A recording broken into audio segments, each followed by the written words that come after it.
They can't touch him. Because they'll say, look, if they see me shaking your hand, they're going to say, I endorse all the things you're being accused of. So I need to keep away from you because you've just become toxic because of the press. You understand? So that's why a person's political career just comes to an end because of such a thing. A public career just comes to an end. And then people who even know the truth, inside this close circle, do people know the truth? Yeah, they know the truth.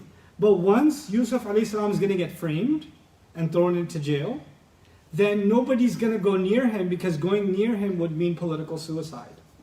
You understand? So there's larger games that play. Yeah, I like you, Yusuf, but I don't like you more than myself. I don't like you more than my politics or my career or the governor's mansion. I don't like you more than that.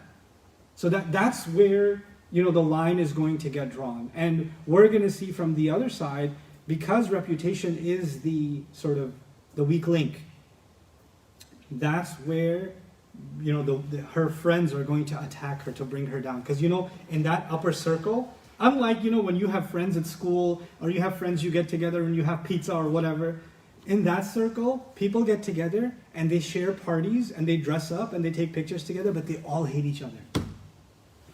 They all hate each other.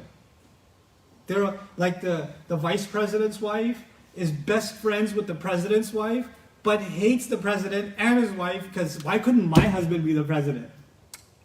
That's how they really are. So they can be chummy at your face, but behind your back, they just want to tear you down because everybody's got one position above the other in some way, right? And they want it.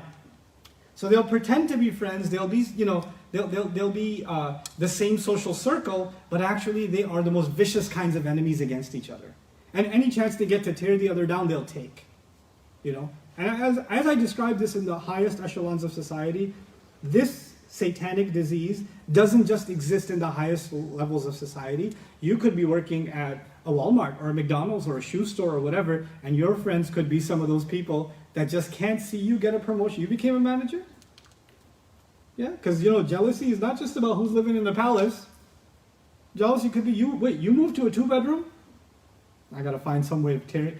I feel inferior now. I have to find some way to tear you down. And that's what her friends are going to do.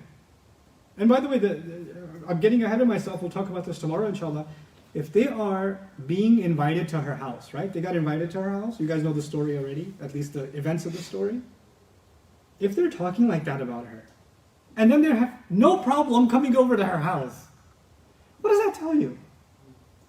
What kind of life do these people have? All their relationships are fake. Their social circle is fake. It's just built on mutual benefit. That's all that's built. It's just they're not just politicians in profession. They're politicians in life. Like every relationship has some political purpose. If it serves my purpose, it's there. If it doesn't, it's not there. That's all it is. That's why it's not really a marriage. It's just a political marriage. It looks good for the PR campaign.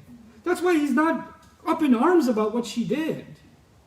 Because as much as I can, yeah, you're my wife, whatever, but you do what you do. Just don't get in my politics. Don't ruin my career. That's where the problem lies, you know? So this nuance, this very sophisticated view of politics and how things work in real life. You know, people, this is the last comment I'll share with you, people associate with religion that religion makes the world look simplistic. Religion is just about do good, you know, give charity, and you'll go to heaven. And you know, religious people, religions generally have a very gullible, not real world kind of view of the world, right? So if someone's religious, they don't know how the streets work. They don't know how real life works because they're way too righteous and way too religious. What does the Quran do for people that come to this book? It opens their eyes to the darkest corners of society. It makes them street smart. It makes them spiritually intelligent in the most vile situations.